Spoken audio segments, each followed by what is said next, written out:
Arcabouço fiscal, pelo relator na Câmara dos Deputados, o deputado Cajado, nós estamos fazendo a articulação política.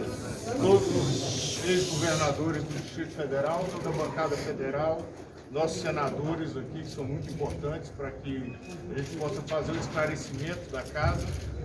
E a intenção é exatamente trabalhar pela retirada desse artigo 14 do arcabouço fiscal, de modo a manter a regra atual de reajustamento do Fundo Constitucional. Fizemos toda a exposição ao presidente do Senado Federal, Rodrigo Pacheco, e ao vice-presidente veneziano, e colocamos todas as posições, inclusive posições históricas da necessidade do Fundo Constitucional para a manutenção das forças de segurança, da educação e da saúde da nossa cidade. Então existe uma unanimidade dentro das diversidades de partidos e de ideologias que nós temos aqui registradas, mas com o apoio de todos, no sentido de manter a cidade unida e manter a cidade em funcionamento. Então essa foi a tônica da reunião, que transcorreu com a maior tranquilidade possível. O senador Rodrigo Pacheco entendeu bem as nossas posições e a nossa necessidade, e agora vamos partir para a articulação política junto ao Senado Federal, primeiro com o objetivo de fazer a retirada do artigo 14 e, caso não seja possível, que a gente consiga o veto do presidente da República pela manutenção do Distrito Federal da forma como se for. Essa foi a tônica da reunião. Governador, qual que é o rombo? Quanto o fundo perderia? A perda nossa, ela vai perdendo 5% por ano. A gente estima que no prazo de 10 anos a perda seja em torno de 87 bilhões de reais, o que deixaria totalmente inviável a cidade. Nós temos que analisar aí, nos últimos anos nós já tivemos uma perda muito grande, principalmente no que diz respeito à segurança.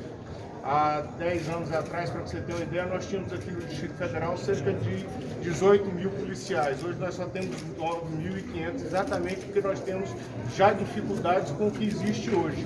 E aí nós tornaríamos inviável a questão da segurança na nossa cidade.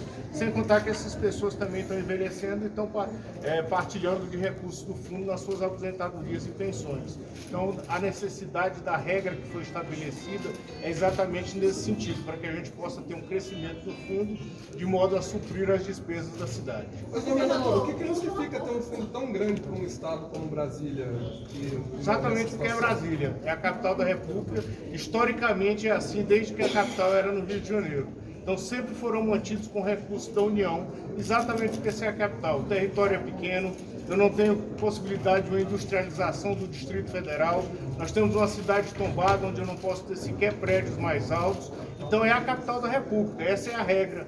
É a regra que foi criada desde que veio do Rio de Janeiro, já era assim no Rio de Janeiro. Então eu não tenho condições de criar recursos aqui. O que nós vamos fazer, tirando esse fundo constitucional, é retroagir a uma época em que vivia o governante de plantão aqui no Distrito Federal com o pires na mão, o que não é a vontade da nossa Constituição, que estabeleceu a autonomia política, administrativa e financeira. E a parte financeira vem exatamente se concretizar com a criação do fundo constitucional, é exatamente por isso. Governador, não tem grandes bancadas no Congresso. A articulação, no entanto, no Senado, por exemplo, já começou. Como é que tem sido a receptividade dessa ideia de tirar essa cláusula do texto pelos senadores? O modelo bicameral permite exatamente isso. Você tem uma Câmara dos Deputados mais ampla, onde a discussão ali não houve possibilidade de fazer uma discussão mais ampla também, porque o projeto chegou ali pela manhã na Câmara dos Deputados, já foi votado à tarde, mas aqui no Senado a bancada é uma bancada bastante entrosada e tem também uma grande maioria de ex-governadores de estados que entendem as dificuldades orçamentárias. Então aqui no Senado, certamente com a participação dos nossos 3 senadores e dos demais políticos da casa, também com as lideranças partidárias, a interlocução tem condições de ser bem maior e a gente tem uma esperança muito grande de que tudo isso se concretize. Governador, o relator Aziz não estava na reunião, né? Até onde a gente entendeu. Qual o motivo, se o senhor soubesse? Eu falei ainda hoje. A falta dele. Nós tivemos semana passada com o senador Omar Aziz, essa semana ele não veio a Brasília. Eu já conversei com ele hoje pela manhã, semana que vem nós já temos uma reunião agendada. O senador Rodrigo Pacheco, também nosso presidente do Senado, disse que também vai se reunir com o senador Omar Aziz para que haja uma discussão ampla sobre esse tema. Então a presença dele hoje se deu por estar no estado do Amazonas, que inclusive é um estado que nós sabemos que pelas suas condições, que se parecem muito com a situação do Distrito Federal, vive por conta da Zona Franca de Manaus.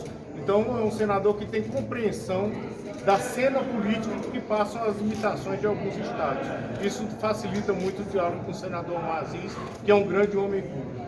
Governador, essa articulação política, ela inclui inclusive a conversa com o Planalto para um possível veto, caso esse texto não seja alterado, por exemplo, e seja aprovado assim? O senador Isalci teve ontem com o presidente da República, numa reunião com líderes, teve a oportunidade de tratar com o presidente da República sobre esse tema, e pelo que ele relata da conversa que tiveram ontem, não existe nenhuma determinação do Palácio do Planalto em mexer com o Fundo Constitucional do Distrito Federal.